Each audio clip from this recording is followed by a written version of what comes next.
Pesan mantan Presiden SBY soal perundingan Iran dan Amerika di Jenewa, Swiss. Presiden ke-6 RI Susilo Bambang Yudhoyono memberikan pesan kepada para pemimpin negara-negara yang hendak berkonflik, dalam hal ini Presiden Amerika Serikat Donald Trump dan Presiden Iran Ayatollah Khamenei.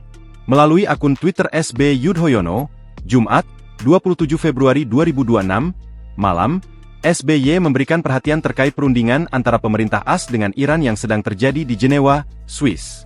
SBY bilang negosiasi utamanya menyangkut masa depan proyek nuklir Iran itu, sesuatu yang sangat rumit, dan tidak mudah untuk membangun opsi yang bisa diterima kedua belah pihak.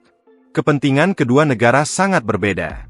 Ketika perundingan tengah berlangsung, di kawasan Timur Tengah sedang berhadap-hadapan dua negara yang siap berperang, tulis SBY. Namun di balik juru runding kedua negara, ada dua pemimpin yang disebut unik oleh SBY, yakni Trump dan Khamenei. Menurut SBY, Trump dan Khamenei punya ambisi dan juga rasa percaya diri. Oleh sebab itu, SBY menilai perundingan di Jenewa yang sedang berlangsung menjadi titik nadir. Jika tak bisa membuahkan hasil apapun, perang tinggal menunggu tangan Trump dan Khamenei memencet tombol memulai.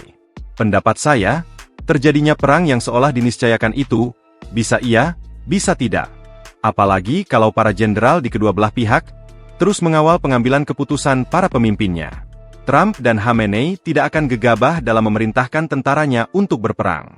Terlalu tinggi risiko dan harga yang harus mereka bayar kalau keputusannya salah, tulis SBY. Secara khusus, SBY mengingatkan Trump terkait dengan peperangan AS di masa lalu, di mana kemenangan berperang bukan berarti sebuah penaklukan. Ia mencontohkan, ada banyak sejarah pahit ketika AS berperang baik di Vietnam, Irak, dan Afghanistan.